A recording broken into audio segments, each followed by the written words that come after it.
आज के इस नए वीडियो में फिर से आपका स्वागत है, अभिनंदन है। आज का जो हमारा ये वीडियो है ये हमारे एरिड जोन की वेजिटेशन के बारे में है।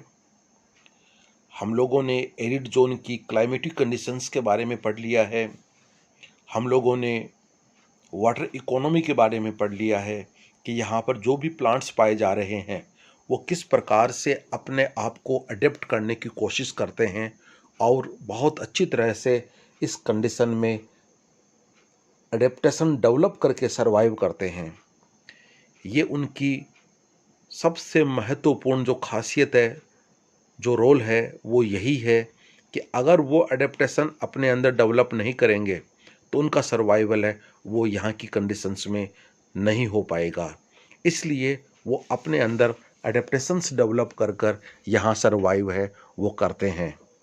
इस टॉपिक को आगे बढ़ाते हुए आज हम हमारे यहाँ पर जो वेजिटेशन पाई जाती है, जो प्लांट्स पाए जाते हैं, उनके बारे में हम अध्ययन करेंगे। और ये जो टॉपिक है यह भी एग्ज़ाम्स के पॉइंट ऑफ व्यू से भी और हमारे रेगिस्तान में रिसर्च करने के पॉइंट ऑफ व्यू से भी बहुत इम्पोर्टेंट कंसिडर किया जाता है। हम इस टॉपिक को वेजिटेशन ऑफ इंडियन डेजर्ट के नाम से जान सकते हैं। हम इस टॉपिक को वेजिटेशन ऑफ थार डेजर्ट के नाम से जान सकते हैं। हम इस टॉपिक को वेजिटेशन ऑफ राजस्थान डेजर्ट के नाम से जान सकते हैं। हम इस टॉपिक को plant communities of Indian Thar desert के नाम से जान सकते हैं। ये वो सारे पॉइंट्स हैं जिनके आधार पे इस क्वेश्चन को आपसे पूछा जा सकता है। इसलिए जो भी बात आपसे पूछी जाती है डेजर्ट के सेंस में, तो वो हमारे थार के बारे में ही हम लोग बात करेंगे। इसलिए इस टॉपिक को में कंफ्यूज्ड होने की आपको बिल्कुल से भी आवश्यकता नहीं है। हमें इस टॉपिक में वेजिटेशन के बारे में बतलाना है। वेजिटेशन तक पहुंचने से पहले हम अपने रेगिस्तान की जो भौगोलिक स्थिति है उसके बारे में थोड़ा सा हम लोग बात कर लेते हैं। हमारा जो रेगिस्तान है वो थार के नाम से जाना जाता है और राजस्थान के अंदर मुख्य रूप से ये पाया जा रहा है, जो हमारे एरिया को 0.197 मिलियन किलोमीटर स्क्वायर है वो ये कवर करता है। और इसकी सीमाएं कहाँ तक फैली हुई है उसके बारे में हमें बतलाया गया है कि पूर्व के अंदर ये अरावली रेंजेस जो है वो नॉर्थ ईस्ट तक और चंपारण गुजरात के अंदर ये एरिया है वहाँ तक जाती है और south west to near Delhi in north east direction की तरफ तक ये जाता है। तो कहने का मतलब ये हुआ कि जैसा कि हम जानते हैं हमारा जो राजस्थान है वो गुजरात की बॉर्डर से जुड़ा हुआ है और दूसरी तरफ हम लोग हरियाणा और दिल्ली से भी जुड़े हुए हैं।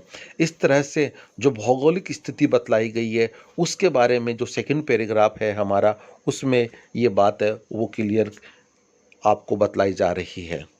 उसी पॉइंट को आगे बढ़ाते हुए जो बात फिर से बतलाई जा रही है कि जो सैंडी प्लेन है हमारे पश्चिम साइड के अंदर और नॉर्थ वेस्ट और अरावली तक ये सिचुएशन है वो हमारे यहाँ पर पाई जाती है और राजस्थान का एक बहुत बड़ा जो एरिया है वो इसके द्वारा कवर होता है। और पूर्वी बाउंड्री जो हमारे रेगिस्तान की है वो वेस्टर्न सब माउंटेन जोन के द्वारा कवर होती है और जो कि उदयपुर तक आप उसको जो रेंजेस है वो वहाँ तक जाती है। निश्चित रूप से जो बरसात की कंडीशन है वो अरावली के द्वारा ही प्रभावित होती है और ये चीज़ है वो हमने क्लाइमेटिक कंडीशंस के वाले टॉपिक में बहुत डिटेल में पढ़ा था, इसलिए हम यहाँ पर उस बारे में डिटेल में नहीं जाएंगे। उसके बाद में फिर एक बात और आपको बतलाई गई है हमारी उत्तरी सीमा के बारे में। जो हमारी नॉर्दर्न बाउंड्री है वो Punjab and south west by Gujarat के द्वारा चिन्हित की गई है और निश्चित रूप से हमारा जो रेगिस्तान है वो दुनिया का बहुत ही यूनिक रेगिस्तान के नाम से जाना जाता है, क्योंकि हमारा रेगिस्तान है वो अपने आप में यूनिक इसलिए बनता है क्योंकि हर लिहाज से हमारा रेगिस्तान है वो रिच है। रिच का मतलब यहाँ पर ये है कि यहाँ पर वनस्पति भी कंपेरेटिवली ज़्यादा पाई जाती है और जो हमारी ह्यूमन पॉपुलेशन है वो भी कंपेरेटिवली दूसरे रेगिस्तान के मुकाबले में ज़्यादा यहाँ पर पाई जाती है। इसलिए हमारा रेगिस्तान है वो कंपेरेटिवली रिच होता है। उसके बाद में हम अपने मेन पॉइंट की तरफ आते हैं। जैसा कि मैंने शुरू में आपसे कहा था, हमारा जो टॉपिक है वो वेजिटेशन के बारे में है। अगर आपसे कोई ये पूछे कि वनस्पति की परिभाषा क्या होती है, तो ये जो आपको जो पॉइंट दिखाई दे रहा है बहुत ही सिंपल सा है। किसी पर्टिकुलर जगह पर पाए जाने वाले सारे प्लांट्स को अगर हम कहें तो वो वनस्पति होती है। इसलिए हम देख रहे हैं vegetation is the sum total of plants growing at a particular area. किसी पर्टिकुलर जगह पर पाए जाने वाले सभी प्लांट्स को हम वनस्पति के नाम से जानते हैं। ये इसकी परिभाषा है, वो हमें मालूम होनी चाहिए। निश्चित रूप से बहुत ही सिंपल सी परिभाषा है, लेकिन फिर भी हम कन्फ्यूज़न है वो इसमें हमें हो जाता है। इसलिए कन्फ्यूज़न होने की बिल्कुल से भी ज़रूरत नहीं है। कौन कौन से इकोलॉजिकल फैक्टर है जो किसी पर्टिकुलर जगह की वनस्पति का निर्धारण करते हैं, ये भी क्लाइमेटिक फैक्टर्स में हमने बहुत डिटेल में पढ़ा है।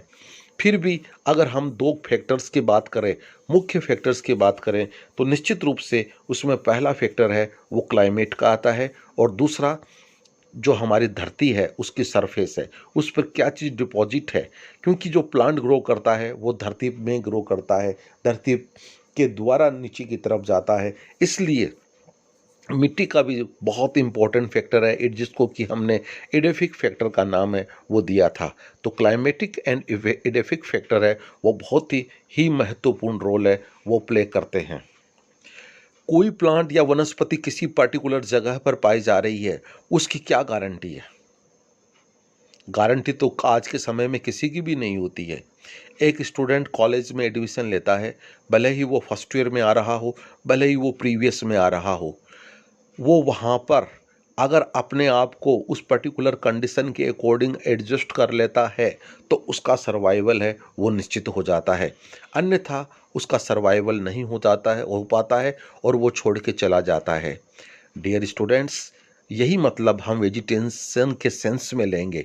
वेजिटेशन या प्लांट जिस पर्टिकुलर जगह पर पाए जा रहे हैं, वहाँ की जो क्लाइमेटिक कंडीशंस है उसके अकॉर्डिंग वो अपने आप को एडजस्ट कर लेता है, तो निश्चित रूप से उसका सर्वाइवल है वो पॉसिबल हो जाता है।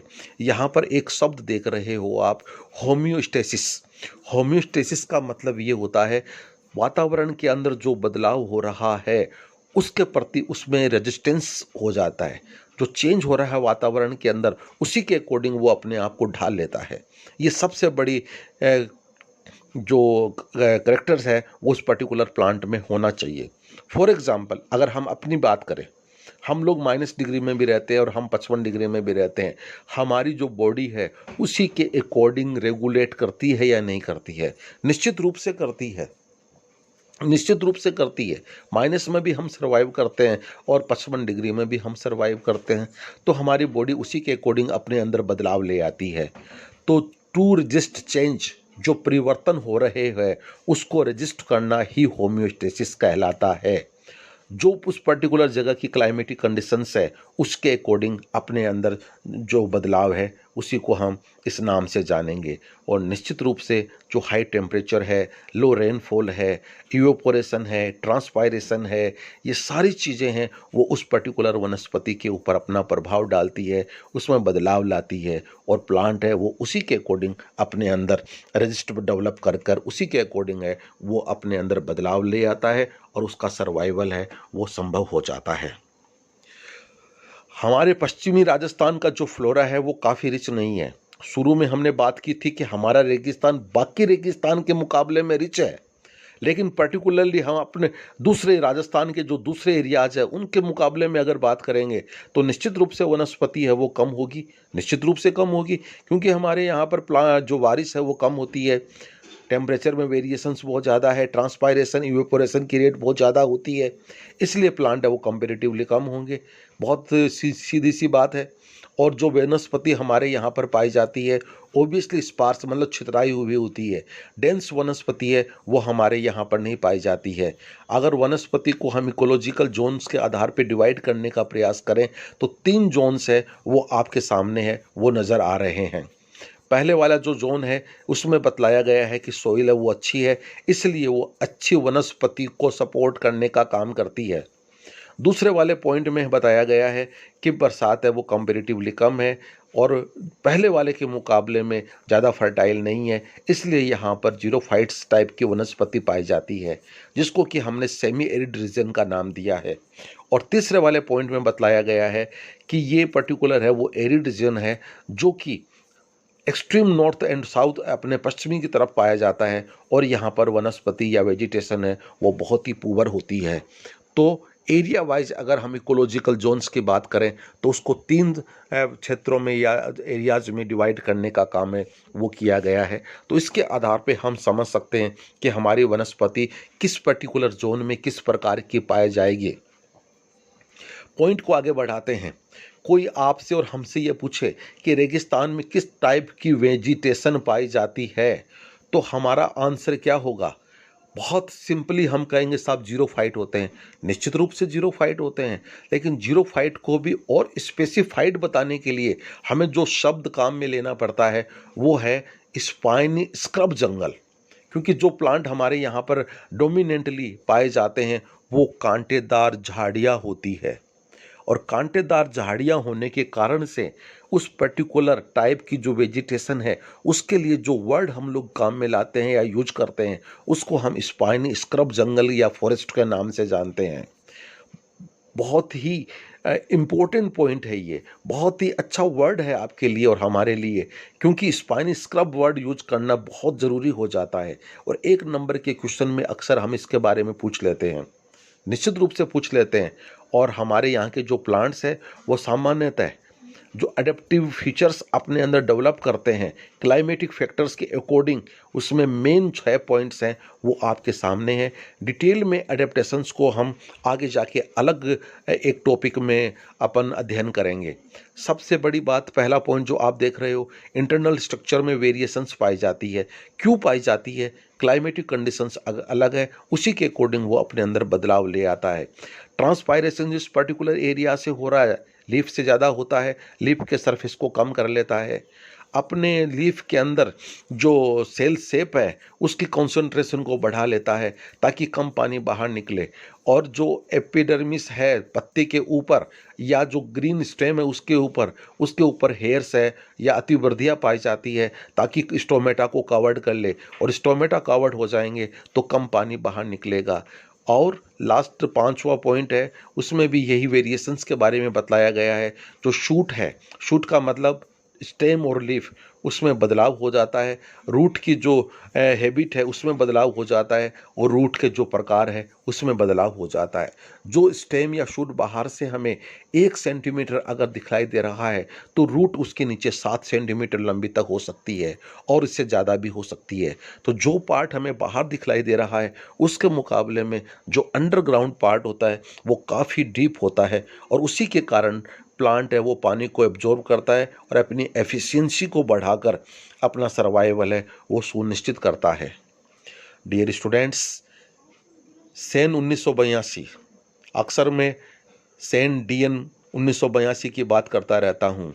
सेन कौन? Professor DN Sen, ecology world fame ecologist, Jodhpur university में आप रहे हैं, वहाँ पर अपना करियर आपने कंप्लीट किया है। 1963 में आपने जोधपुर यूनिवर्सिटी को ज्वाइन किया था, और 1994 तक आप इस यूनिवर्सिटी को अपनी सेवाएं देते रहे, और अपने अंडर में बहुत सारे स्टूडेंट्स को पीएचडी करवाई, और अपने इस वेस्टर्न रीजन के अंदर जो भी रिसर्च वर्क है इकोलॉजी के बारे में, वो ज़्यादातर वर्क है वो उसका क्रेडिट है वो इन्हीं को जाता है। तो निश्चित रूप से जब हम इकोलॉजी की बात करेंगे, जब हम रेगिस्तान की बात करेंगे, जब हम यहाँ की वेजिटेशन के बारे में बात करेंगे, तो डीएन सेन साहब के बारे में निश्चित रूप से हमें चर्चा करनी ही पड़ेगी, क्योंकि इनके बिना ये एरिया है इकोलॉजी वाला पार्ट है वो अधूरा रह जाता है। तो सेन 1982 उन्होंने इस पर्टिकुलर एरिया में 300 प्लांट स्पीसीज है वो ऑब्जर्व की, और उनकी वेजिटेशन करेक्टरिस्टिक्स के बारे में, फाइटोजियोग्राफिकल डिवीज़न के बारे में, जो उनकी विशेषताएं हैं उनके आधार पर उन्होंने इसको डिवाइड किया। डियर स्टूडेंट्स, अक्सर मैं बतलाता रहता हूँ कि मेरा ये सौभाग्य रहा कि मुझे इस महान हस्ती के साथ रिसर्च वर्क करने का मौका मिला, और मैंने अपनी पीएचडी है वो सेन साहब के साथ पूरी की। मैं उन्हें सलाम करता हूँ कि आज जो भी मैं हूँ, सब कुछ करने वाला मालिक होता है, लेकिन सेन साहब के साथ काम करने का मुझे जो मौका मिला और उन्हीं की जो परछाई कोशिश करते हैं हम लोग काम करने की, कि उनकी जो भी चीज़ें उन्होंने हमें सिखलाई है उसी के अकॉर्डिंग हम काम करने का प्रयास करें।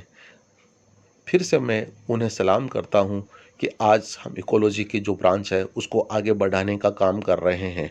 निश्चित रूप से जो वर्क उनका है वो पूरे वर्ल्ड में जाना जाता है और उसी चीज़ को हम यहाँ पर आज अध्ययन कर रहे हैं। और आगे जो भी टॉपिक्स है वो इस पर्टिकुलर पेपर में जो हम पढ़ेंगे उनमें भी हम इनके बारे में जिक्र है करते रहेंगे। अकॉर्डिंग टू सन 1982 उन्होंने कहा कि हमारे यहाँ पर जितने भी प्लांट्स पाए जाते हैं उनमें 64% जो प्रजातियां हैं उनके ऊपर थिक क्यूटिकल पाई जाती हैं, सनकन स्टोमेटा होते हैं और वैक्सी लेयर्स और म्यूसिलेजिनियस सब्सटेंसेस के द्वारा कवर्ड होते हैं। अपने आप को बचाने का तरीका है ये, किस प्रकार से हम एडवर्स कंडीशंस को फेस कर सकते हैं, किस प्रकार से हम अपना बचाव करें, बचाव ही तरीका है। उसी के अकॉर्डिंग ये प्लांट्स हैं वो अपने अंदर इस तरह की जो फीचर्स है वो डेवलप कर लेते हैं। हमारे यहाँ पर जो प्लांट्स पाए जाते हैं उनमें से 64 के बारे में ये बतलाया गया है। 6% जो प्रजातियाँ हैं वो हमारे यहाँ पर लीफलेस होती है और परिवर्तित फॉर्म के अंदर पाई जाती है। कहने का मतलब ये हुआ कि अपना साइज है वो छोटा कर लेते हैं। 10% प्रजातियों के अंदर कांटे और थॉर्न, कांटों का जटिल फॉर्म है उसको थॉर्न के नाम से हम जानते हैं, और 20% प्रजातियां हैं वो ट्राइकोम्स उसके ऊपर पाए जाते हैं। सब के सब अडेप्टिव फीचर्स हैं। ये बहुत ही सिंपली बात हम लोग इसको पढ़कर जान सकते हैं, समझ सकते हैं।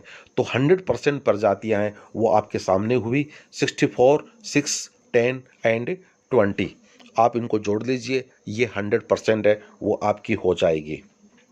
उसके बाद में उन्होंने बतलाया कि हमारे यहाँ पर जो भी प्लांट्स पाए जाते हैं उनमें 5% क्लाइंबर्स है, 6% ट्रीज है, 7% श्रब्स है, 16% अंडर श्रब्स है, 20% ग्रासेस पाई जाती है और 46% है वो हर्ब्स है। हर्ब्स का मतलब जो प्लांट पर्टिकुलरली हमारे यहाँ पर बरसात के मौसम में आते हैं, जिनको हम एफिमेरल्स के नाम से जानते हैं, वो 46% होती है। कहने का मतलब ये हुआ कि हमारे यहाँ पर जितने भी प्लांट्स पाए जाते हैं उनमें करीब करीब आधे, कहने का मतलब 46%, ये केवल बरसात के मौसम में ही हमें दिखलाई देते हैं। बाकी पूरे साल भर ये प्लांट्स है वो हमें दिखाई नहीं देते हैं, क्योंकि वो अपना जीवन चक्र करके विदा हो जाते हैं, अपनी निशानी छोड़कर, बीजों को छोड़कर, जो अगले साल जब बारिश आएगी तो वो वापस से जर्मिनेट हो गए। डियर स्टूडेंट्स, टॉपिक को और आगे बढ़ाते हैं। अब हमें ये जानना है कि हमारे रेगिस्तान में जो अलग अलग कंडीशंस हैं, अलग अलग जो आवास है, निश्चित रूप से उनके अनुसार वहाँ की वनस्पति है वो अलग अलग प्रकार की होगी। उसके अकॉर्डिंग थोड़ा सा हमें और पीछे जाना पड़ेगा अब। और पीछे जाने का मतलब ये हुआ कि हमारा यहाँ का जो फ्लोरा है, फ्लोरा ऑफ राजपूताना, उसको सबसे पहले किंग 1879 में पर पब्लिश किया था, प्रकाशित करवाया था। और यहाँ की वनस्पति के बारे में उन्होंने उसमें अपना जो भी स्टडी थी, जो रिसर्च था, उसके बारे में अपना आंकलन है वो प्रस्तुत किया। उसके बाद में ब्लेटर एंड हेलबर्ग ने 1918 से 21 के बीच में यहाँ की जो वनस्पति है, पर्टिकुलरली सैंड ड्यून वेजिटेशन और सैंड फॉर्मेशंस के अकॉर्डिंग जो भी वनस्पति पाई जाती है उनका वर्गीकरण करके इस पुस्तक के अंदर जो 1918 से 21 के बीच में उन्होंने अपना जो वर्क है वो किया। तो ये दो मेन जो वर्कर हैं, ये इनके नाम जानना हमारे लिए बहुत ज़रूरी होता है। तो सबसे पहले किंग का नाम आया, उसके बाद में ब्लेटर एंड हेलबर्ग का नाम आया। तो ये चीज़ें हैं वो हमें मालूम होनी चाहिए। उसके बाद में हम वापस देख रहे हैं थोड़ा और पीछे जाकर। पहले हमने सेन साहब की बात की थी 1982 की। यहाँ पर देखिए सेन 1966, उन्होंने हमारे यहाँ की वनस्पति को अलग अलग एसोसिएशंस में डिवाइड किया। और वो कितने एसोसिएशंस थे? 44 एसोसिएशंस जोधपुर और उसके अराउंड उन्होंने अध्ययन किया। और अलग अलग जो प्लांट का समूह है होता है, कौन सा प्लांट किस पर्टिकुलर प्लांट के साथ अपना ग्रुप बनाकर रहता है, उसके अकॉर्डिंग उन्होंने 44 प्लांट एसोसिएशंस को ऑब्जर्व किया। कंटिन्यूएशन में भंडारी साहब 1967 उन्होंने यहाँ की जो प्लांट्स है उनका फ्लोरिस्टिक कंपोजिशन जानने का प्रयास किया, और भंडारी साहब का एक फ्लोरा हमारे यहाँ पर चलता है, 1972 में उन्होंने प्रकाशित किया था, फ्लोरा ऑफ इंडियन डेजर्ट। हमारे इस एरिया के जितने भी प्लांट्स पाए जाते हैं उस फ्लोरा ऑफ इंडियन डेजर्ट में उन सब का आंकलन मिलता है। तो उस फ्लोरा ऑफ इंडियन डेजर्ट को निश्चित रूप से कंसल्ट करना चाहिए। एक स्टूडेंट जो बॉटनी में एमएससी करके निकल जाता है, अगर उसने फ्लोरा ऑफ इंडियन डेजर्ट नहीं देखा, इसका मतलब उसने कुछ भी नहीं देखा है। आज का स्टूडेंट बहुत शॉर्टकट करना चलना चाहता है, कितना भी शॉर्टकट चले, लेकिन जो प्लांट्स के संबंधित जितने भी रेफरेंस बुक है उनका जानना उस पर्टिकुलर स्टूडेंट के लिए ज़रूरी हो जाता है। जिस डिपार्टमेंट से मैंने पीएचडी की है उसी डिपार्टमेंट में प्रोफेसर एम भंडारी सर रहे हैं, मुझे उनका भी सानिध्य प्राप्त हुआ है। तो ऐसे महान व्यक्ति की जो किताबें लिखी हुई है उनको जानना बहुत ज़रूरी होता है। सन 1982 की जो बात की थी हमने, उनके द्वारा 82 के अंदर जो किताब लिखी हुई थी है environment and plant life in Indian desert, ये जो आपका पेपर है, लास्ट वाला पेपर, एरिड जोन इकोलॉजी वाला पेपर, ये पेपर भी उसी बुक को में से कवर होता है। अगर इस पर्टिकुलर पेपर में अगर आपने उस बुक को कंसिडर नहीं किया, कंसल्ट नहीं किया, इसका मतलब आप बिल्कुल सही पॉइंट तक पहुंचे ही नहीं है। तो उस किताब को और भंडारी साहब की फ्लोरा को देखना बहुत ज़रूरी है। पॉइंट को टॉपिक को आगे बढ़ाते हुए देखते हैं। चैंपियन और सेट 1968, उन्होंने भी यहाँ की वनस्पति के बारे में वर्क किया है। तो जितने भी ये महानुभाव रहे हैं, महान व्यक्तित्व रहे हैं जिन्होंने रेगिस्तान की वनस्पति के बारे में अध्ययन किया है, तो इन सब के बारे में हमें जानना समझना जरूरी होता है।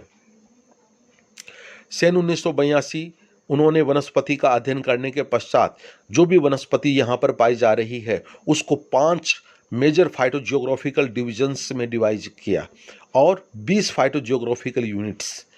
हम यहाँ पर मुख्य रूप से जो डिवीज़न है उनके बारे में अध्ययन करेंगे। सारे के सारे जो डिवीज़न है वो निश्चित रूप से फ्लोरिस्टिक कंपोजिशन है, टोपोग्राफी है, जियोलॉजिकल फॉर्मेशंस हैं, क्लाइमेटिक कंडीशंस है, के अकॉर्डिंग उनकी जो विशेषताएं होगी वो सारी की सारी अलग होगी। तो उन सब के बारे में जानना हमारे लिए ज़रूरी होगा। तो मुख्य रूप से जो हमारे डिविजन्स हैं उनके बारे में हम यहाँ पर अध्ययन करेंगे, यूनिट्स की तरफ हम नहीं जाएंगे। पहले डिवीज़न की तरफ हम लोग आते हैं। पहला जो डिवीज़न है हमारा वो सैंड ड्यून एरियाज है। हमने देखा है हम लोग रेगिस्तान में रह रहे हैं, हमारे यहाँ पर आसपास सैंड, रेतीली मिट्टी प्लेन के रूप में भी, धोरों के रूप में भी पाई जाती है। हम उन्हीं की बात कर रहे हैं। सब कुछ हमारे आसपास है, केवल उनको शब्दों में लाना है। तो पहला जो डिवीज़न है हमारा वो सैंड ड्यून एरियाज़ के बारे में है। जो हमारे सैंड ड्यून पे जो ये रेत के टीले जो बने हुए हैं हम उनकी बात यहाँ पर कर रहे हैं। और रेत के जो धोरे हैं, टीलों का मतलब धोरों से मतलब है, वो हमारे यहाँ पर 58% एरिया को कवर करता है। रेगिस्तान की बात हम लोग कर रहे हैं और हमारे यहाँ पर ये सबसे बड़ा डिवीज़न कंसिडर किया जाता है। और वनस्पति के आधार पे अगर हम ये कहें कि कौन से प्लांट्स है वो यहाँ पर मुख्य रूप से चिन्हित किए गए हैं, तो इस टाइप यहाँ पर जो पर्टिकुलरली जो वनस्पति पाई जाती है उसको हम केलिगोनम टाइप की वनस्पति के नाम से जानते हैं। हालांकि केलिगोनम इन दिनों में काफ़ी है वो कम हुआ है और ये प्लांट वो धीरे धीरे एक्सटिंक्ट वाली कैटेगरी में शामिल हो गया है। यहाँ की जो मिट्टी है वो सैंडी होती है, येलोइश ब्राउन कलर की होती है, ग्रे भी हो सकती है। पीएच है वो यहाँ की 8.6 से लेकर 9.1 है। इलेक्ट्रिक कंडक्टिविटी है वो 0.1 से लेकर 0.6 मिलीमोस है। इलेक्ट्रिक कंडक्टिविटी से मतलब जो मिट्टी के अंदर आयंस पाए जाते हैं, पर्टिकुलरली सॉल्ट पाए जाते हैं, उनसे अगर उसमें ज़्यादा है तो इसी की वैल्यू ज़्यादा होगी, अगर वो आयंस कम है तो इसी की वैल्यू कम हो जाएगी। और जो न्यूट्रिएंट्स है वो बहुत ही कम पाए जाते हैं। और लगभग इस एरिया में 170 प्लांट स्पीसीज है वो रिकॉर्ड की गई है। 170 में से कौन कौन से इंपॉर्टेंट प्लांट्स यहाँ पर पाए जाते हैं, तो जो मुख्य ट्री और श्रब है उसमें केलिगोनम है, हमारी ये खेजड़ी प्रोसोपिस है, सब पूरे एरिया में डोमिनेंट के रूप में पाई जाती है। इसके अलावा अकेसिया है, साल्वेडोरा है, केलोट्रोपिस है, क्लेरोडेंड्रोन है, मेटिनस है, दलबर्जिया है, टिकोमेला है, हेलोजाइलोन है, खीम लेप्टेडिनिया है, केर कैपेरिस है। ये कोडोमिनेंट के रूप में हमारे यहाँ पर पाए जाते हैं। सारे के सारे प्लांट्स हैं वो निश्चित रूप से आप लोकल नेम से जान रहे होंगे, लेकिन हमें यहाँ पर बॉटेनिकल नेम है वो यूज करना पड़ेगा। इसके अलावा जो डोमिनेंट अंडरस्ट्रब्स और हर्ब स्पीसीज यहाँ पर पाई जाती है उनमें टेफ्रोसिया है, केसिया है, कॉन्वोल्वुलस है, कोरकोरस है, बुरहाविया जिसको साटा कहते हैं वो है, सिट्रुलस कोलोसेंथिस जिसको तुम्बा कहते हैं, इंडिगोफेरा, ब्लीफेरिस, हिलियोट्रोपियम, ट्रिबुलस जिसको भाखड़ी कहते हैं, ये प्लांट्स है वो पाए जाते हैं। और कोडोमिनेंट्स के रूप में हमारे यहाँ पर फारसेटिया है, ट्राइंथमा पोर्चुला कास्ट्रम है, आर्नेबिया है, डाइजीरा है। ये हमारे कोडोमिनेंट के प्लांट्स हैं वो यहाँ पर पाए जाते हैं। इसके अलावा हमारे यहाँ पर जो मोनोकोट्स जो डोमिनेंट के रूप में पाए जाते हैं उनमें पेनिकम है, लेस्यूरस है, एरिस्टुडा है, भरूट ग्रास जिसको सेंक्रस कहते हैं, सिम्बोपोगोन जिसको लेमन ग्रास है, डेक्टिलोक्टिनियम एरोग्रोस्टिस, और कोडोमिनेंट के रूप में इल्यूशिनियन डिजिटेरिया नामक पौधे जो ग्रासेस है वो यहाँ पर पाए जाते हैं। और कुछ पौधे हैं वो इस पर्टिकुलर एरिया में ही पाए जाते हैं, उनको हम एंडेमिक के नाम से जानते हैं, जिसके एग्जाम्पल आपके टेफ्रोसिया फॉल्सिफॉर्मिस है और बाकी प्लांट्स के आपके सामने हैं। एफिड्रा फोलिएटा भी यहाँ पर पाया जाता है, कोकुलस भी पाया जाता है, आइपोमिया पेस्टुग्रिडिस है। ये इंपॉर्टेंट क्लाइंबर्स है वो इस पर्टिकुलर एरिया में पाए जाते हैं।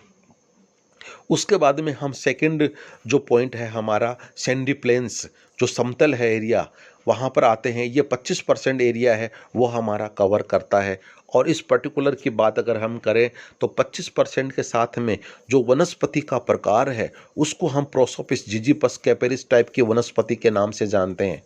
और पूरे के अंदर जो पर्टिकुलरली जो मिट्टी की बात अगर हम लोग करेंगे तो मिट्टी यहाँ की भी सैंड ड्यून्स के अकॉर्डिंग काफ़ी लूज होती है, सैंडी है।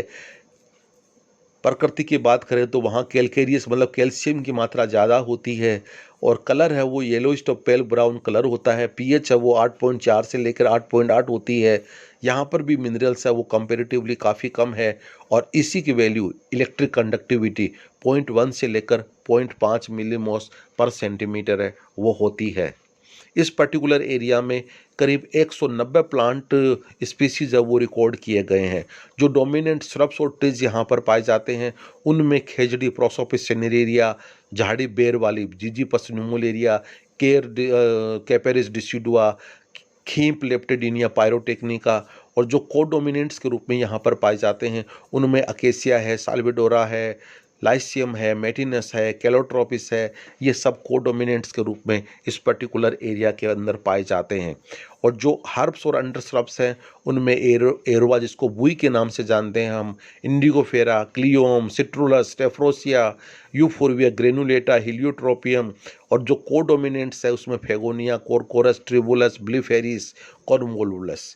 निश्चित रूप से यहाँ पर जो प्लांट पाए जाते हैं उनका सबसे बड़ा अडेप्टेशन है इनके लीफ का साइज छोटा होना, उसमें कमी होना। ये सबसे बड़ा अडेप्टेशन है वो इस एरिया के है। पॉइंट को आगे बढ़ाते हुए तीसरे पॉइंट पर हम आते हैं, डिवीज़न 3। ये थोड़ा सा हिली एरिया में आ जाते हैं हम लोग। यहाँ पर स्टोनी एंड हिली एरियाज जो हमारे राजस्थान का 7% एरिया है वो कवर करता है। और जो हिली एरियाज है वो भी स्कैटर्ड मैनर में पाए जाते हैं, छितराए हुए रूप में पाए जाते हैं। और वनस्पति के आधार पे हम इसको यूफोरविया, साल्वेडोरा, अकेशिया टाइप का नाम देते हैं।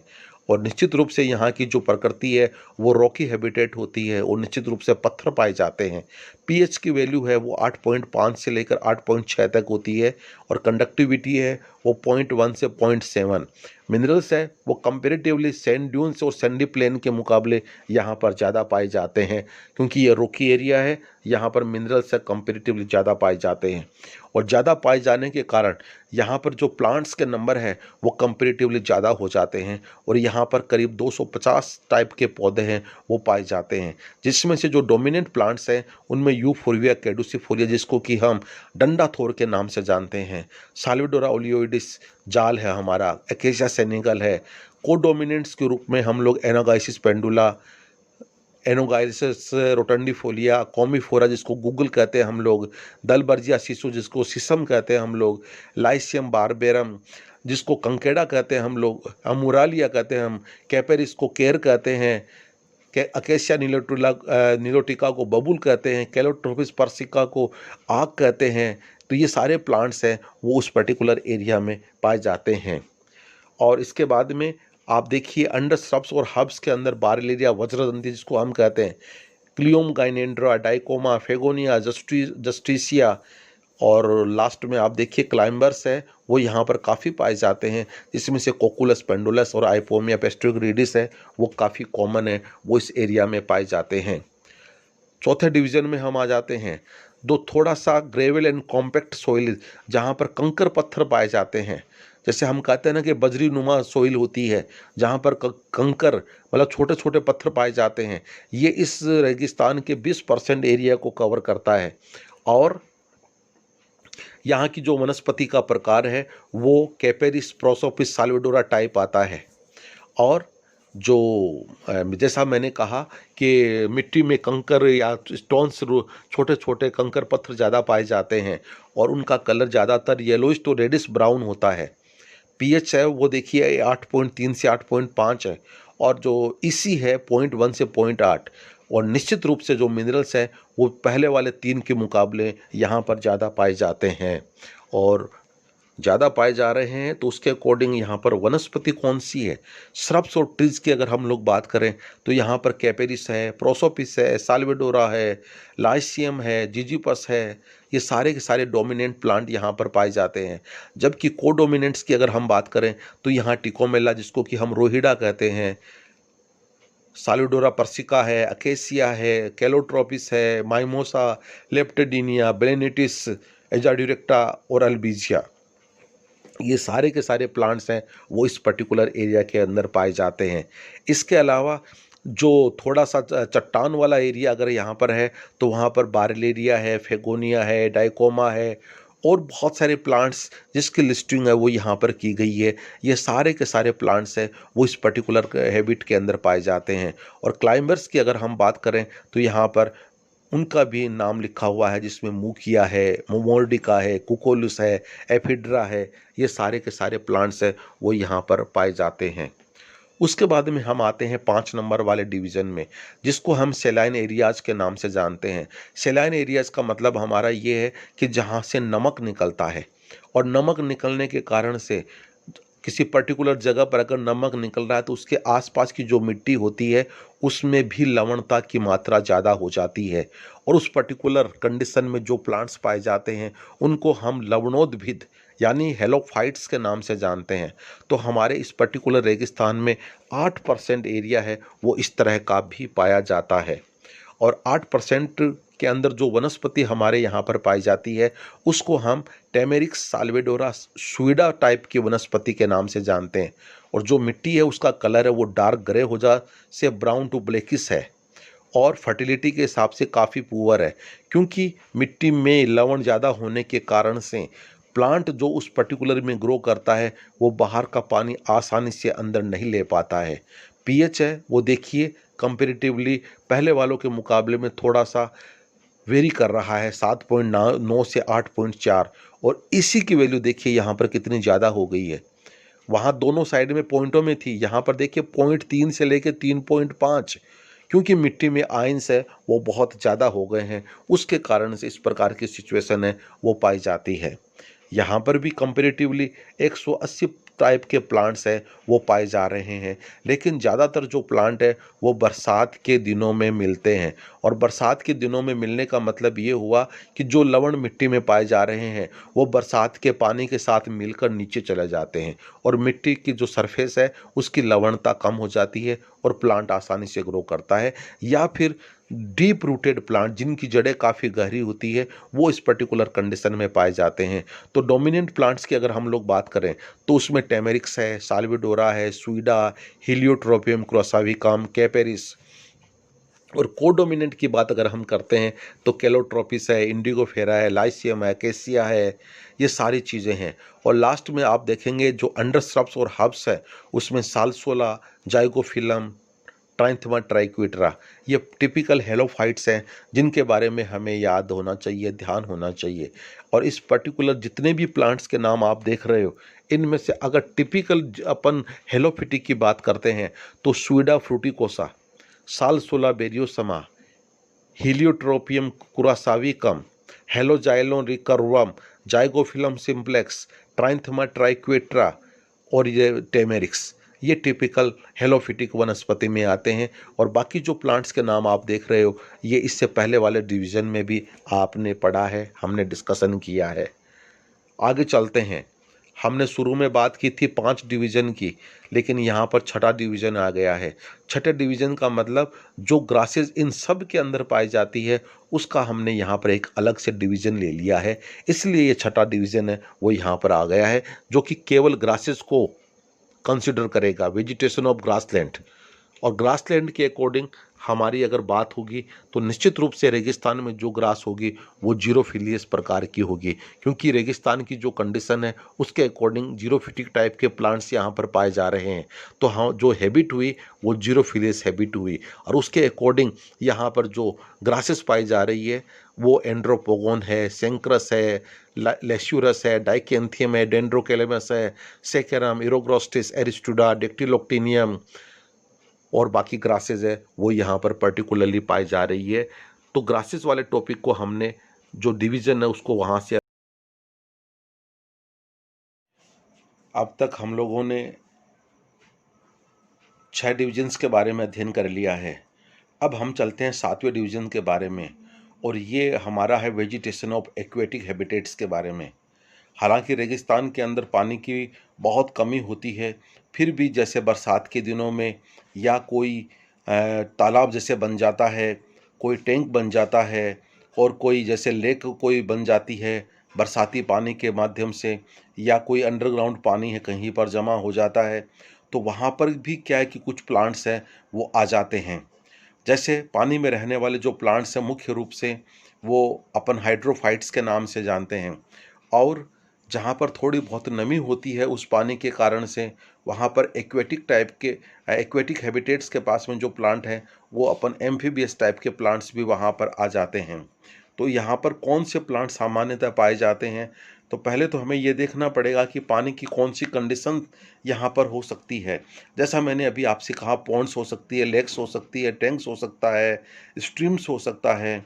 और जैसे जैसलमेर के अंदर इंदिरा गांधी नहर आई हुई है, वहाँ उसकी नमी के उसके पास के अंदर नमी के कारण से भी वहाँ पर दूसरे प्लांट्स हैं वो हाइड्रोफिटिक टाइप के आ जाते हैं। सोइल है वो इस तरह की हैबिटेट के अंदर चिकनी मिट्टी है वो मुख्यतः होती है, और वहाँ पर मुख्य रूप से जो प्लांट्स बहुत अच्छी तरह से ग्रो करते हैं उनमें एक्लिप्टा है, एलेंथिरा है, हिलियोट्रोपियम ओविलिफोलियम है, पोलीगोनम है और टाइफा है। एक्लिप्टा को हम भृंगराज के नाम से भी जानते हैं। तो ये वो मुख्य प्लांट्स हैं जो इस प्रकार की कंडीशन में वहाँ पर ग्रो कर सकते हैं। अगर हम कॉमन ग्रासेस की बात करें तो उसमें साइप्रस है, सिरुपस है, डाइकेंथियम है, वेटिवेरिया है। वेटिवेरिया को हम खसखस के नाम से भी जानते हैं। और पर्टिकुलरली जो पानी जो रिजर्वर है, जो पानी वहाँ पर जमा हो गया है पानी के अंदर, तो उसमें हाइड्रिला, लेमना, नाजा, निलुम्बो, निम्फिया, ट्रापा वेलिस्नेरिया, वुल्फिया, ये सारे के सारे हाइड्रोफाइट्स हैं जो उस पर्टिकुलर पानी में पाए जा सकते हैं। ऑफ कोर्स इन प्लांट्स के अलावा वहाँ पर उस पानी में एल्गी भी पाई जाती है। तो प्रिय विद्यार्थियों, ये था हमारा 7 डिविजन्स के बारे में। मुख्य रूप से हमारे 5 डिविजन्स ही थे। छठा डिवीज़न मुख्य रूप से हमने ग्रासेस को अलग कर लिया था, और जो 7वां डिवीज़न है वो पानी जो रिजर्व हो जाता है, पानी जमा हो जाता है, उसमें जो हाइड्रोफाइट्स आ जाते हैं उनके बारे में है। अब इस टॉपिक को हम कंक्लूड करने जा रहे हैं। कौन कौन से ऐसे फैक्टर्स हैं जो इन वनस्पतियों को प्रभावित करने का काम करते हैं। सारे फैक्टर्स के बारे में हम क्लाइमेटिक फैक्टर के अंदर विस्तृत रूप से अध्ययन कर चुके हैं। उनका वनस्पति के ऊपर क्या प्रभाव पड़ता है वो चीज़ भी हमें यहाँ पर ऐड करनी पड़ेगी। तो वेजिटेशन के ऊपर जो फैक्टर्स अपना प्रभाव डालते हैं उनमें topography, climatic factor, edaphic factor और बायोटिक फैक्टर्स, ये वो 4 महत्वपूर्ण फैक्टर्स हैं जो वनस्पति को डायरेक्टली प्रभावित करने का काम करते हैं। टोपोग्राफी क्योंकि पूरी दुनिया है वो एक जैसी समतल नहीं है। कहीं पर रेगिस्तान है, कहीं पर पहाड़ है, कहीं पर वैलीज़ है, नदियाँ हैं, समुद्र है। तो ज्योग्राफिकल लोकेशंस अलग-अलग होने के कारण से वहाँ की जो वनस्पति है वो भी अलग-अलग प्रकार की होगी। उसी तरह से जो क्लाइमेटिक फैक्टर्स हैं पूरे दुनिया में एक जैसे नहीं है। क्लाइमेटिक फैक्टर वनस्पति को डायरेक्टली प्रभावित करता है। जहाँ पर बरसात ज़्यादा होती है वहाँ एवरग्रीन फॉरेस्ट पाया जाता है, और जहाँ पर बरसात बहुत कम होती है निश्चित रूप से वहाँ रेगिस्तान या जीरोफिटिक वेजिटेशन पाई जाती है। एडेफिक फैक्टर सोइल से रिलेटेड कारक है। सोइल को हम प्लांट से अलग नहीं कर सकते। प्लांट से क्यों, हम अपने आप से भी अलग नहीं कर सकते। तो एडेफिक फैक्टर है वो बहुत ही महत्वपूर्ण है। और लास्ट के अंदर जो बायोटिक फैक्टर्स है ये आपस में इंटरेक्शन, सेम प्रजाति के बीच में, अलग अलग प्रजातियों के बीच में, प्लांट एनिमल के बीच में किसी भी तरह का इंटरेक्शन जो होता है वो बायोटिक फैक्टर के नाम से जानता है। ये सारे के सारे फैक्टर्स हैं वो वनस्पति को प्रभावित करने का काम करते हैं। तो इन चारों के बारे में भी हमें आइडिया होना चाहिए। और जब वनस्पति का जो टॉपिक एग्ज़ाम में आता है तो वनस्पति के साथ साथ फैक्टर्स के बारे में भी पूछा जाता है। तो ये सारी चीज़ें हैं वो हमें मालूम होना चाहिए। अभी लास्ट के अंदर हम बायोटिक फैक्टर्स के बारे में बात कर रहे थे। बायोटिक किस प्रकार से प्रभावित करता है? निश्चित रूप से ओवरग्रेजिंग, किसी पर्टिकुलर फील्ड में जैसे मान लीजिए रेवड़ को छोड़ दिया जाता है, सारे के सारे जो जानवर उस पर्टिकुलर फील्ड में हैं वो सारे प्लांट्स को खा जाते हैं। बहुत अच्छी तरह से हम इनको जानते हैं। या उनके ऊपर जो फ्लोरल वाला पार्ट होता है उसको खा जाते हैं। तो ये ओवर ग्रेजिंग हो गई। एक्सटेंसिव एग्रीकल्चर से मतलब ये है किसी पर्टिकुलर जगह पर बार बार खेती करना, जिससे उस मिट्टी की उर्वरकता ख़त्म हो जाती है और प्लांट्स है वो कंपेरेटिवली या क्रॉप है वो कम आने लग जाती है। मोर यूजेस ऑफ फर्टिलाइज़र्स, हमारी मिट्टी जो है वहाँ पर फर्टिलाइज़र्स का ज़्यादा ही उपयोग करना, उससे भी हमारी जो मिट्टी है वो फर्टिलिटी से अनफर्टिलिटी की तरफ चली जाती है, उपजाऊ से अनउपजाऊ की तरफ चली जाती है, बंजर होती चली जाती है, क्योंकि जो केमिकल्स हैं वो मिट्टी पर अपना प्रतिकूल प्रभाव डालते हैं। इसके अलावा शहरीकरण, शहरीकरण का मतलब ये है कि जिस तरह से हमारी पॉपुलेशन बढ़ती जा रही है, हमें रहने के लिए जगह चाहिए। तो वो जगह कहाँ से आएगी? जगह तो जितनी है उतनी ही रहेगी। तो जो हमारे फील्ड है, एग्रीकल्चर फील्ड है, खेत है, वहाँ पर भी प्लॉटिंग हो रही है और लोग रहने के लिए वहाँ पर जाते हैं। तो शहरीकरण भी बहुत बड़ी प्रॉब्लम है, वो हमारे इस वेजिटेशन को प्रभावित करने का काम करती है। 5 नंबर पे हम देख रहे हैं औद्योगीकरण, क्योंकि जिस तरह से हमारी पॉपुलेशन बढ़ेगी उनको हर चीज़ के लिए, सुविधाओं के लिए, बाकी जो भी हमारी चीज़ें हैं उनके लिए जो औद्योगिक विकास है उसके लिए फैक्ट्रियाँ, मिल वगैरह सब लगाई जाएगी। तो उसके लिए भी जगह चाहिए या नहीं चाहिए? बिल्कुल चाहिए। तो औद्योगिकीकरण के कारण से भी अल्टीमेट वो फैक्ट्रीज़ या मिल कहाँ लगेगी? शहर के बाहर खाली जगह पर। और खाली जगह का मतलब ये है कि हमारी जो फॉरेस्ट लैंड है या जो एग्रीकल्चर लैंड है वहीं पर ये बनेगी। आगे चलते हैं वाइट एंड्स, प्लांट्स के ऊपर चींटियों का लगना, दीमक का लगना और दूसरे जो डिजीज़ हैं पर्टिकुलरली उनसे हमारा मतलब है। जब ये इस तरह की डिजीज़ वगैरह लग जाती है तो निश्चित रूप से वो हमारी वेजिटेशन को नुकसान पहुंचाने का काम करती है और हमारी वनस्पति है वो नष्ट हो जाती है। Last but not the list, fire, बहुत कॉमन प्रैक्टिस है वो इन दिनों में हो गई है। अक्सर हम सुनते हैं कि फला जंगलों में आग लग गई है, और ये जो आग लग जाती है ये प्राकृतिक कारणों से भी होती है और मानवीय कारणों से भी हो सकती है। लेकिन आग लगने के पश्चात महीनों महीनों वो आग है वो कंट्रोल में नहीं आती है और पूरा का पूरा फॉरेस्ट जलकर राख हो जाता है। तो इस तरह से भी वनस्पति को नुकसान है वो पहुंचता है। तो ये जो मेजर कारक है उनके बारे में यहाँ पर आपको बतलाया गया है। तो जो चीज़ें हैं इससे पहले वाली स्लाइड में और इस स्लाइड के अंदर, इससे पहले वाली स्लाइड में जो बातें बतलाई गई है कि कौन कौन से फैक्टर्स है वो वनस्पति को प्रभावित करते हैं, और इस लास्ट वाले स्लाइड में पर्टिकुलरली बायोटिक फैक्टर्स के बारे में आपको है वो बतलाया गया है। तो इस तरह से हमारा ये जो वेजिटेशन का टॉपिक है वो यहाँ आकर कंप्लीट हो जाता है। जैसा कि मैंने शुरू में आपसे कहा, ये इम्पोर्टेंट टॉपिक है, बहुत ही इम्पोर्टेंट टॉपिक है एग्ज़ाम्स के पॉइंट ऑफ व्यू से और हमारे रेगिस्तान के पॉइंट ऑफ व्यू से। तो निश्चित रूप से इस टॉपिक को आपको अच्छे से कवर करना है और आपके लिए बहुत ही फ़ायदेमंद होगा। और जो प्लांट्स कॉमन आ रहे हैं उनको भी हमें याद रखना है। जब तक हम बॉटनिकल नेम है वो हमारे आंसर में नहीं लिखेंगे, तब तक वो हमारा आंसर है वो कंप्लीट नहीं माना जाएगा। इसलिए बॉटनिकल नेम लिखना है वो बहुत ज़रूरी होता है। टॉपिक को देखने के पश्चात, वीडियो को देखने के पश्चात जिन लोगों ने अभी तक सब्सक्राइब नहीं किया है तो वो सब्सक्राइब है वो ज़रूर करेंगे, जिससे कि जो नए वीडियोज़ हैं वो अपलोड किए जाएंगे तो उसकी सूचना है वो डायरेक्ट आप तक पहुंच जाएगी। सभी का बहुत बहुत शुक्रिया, धन्यवाद, थैंक यू।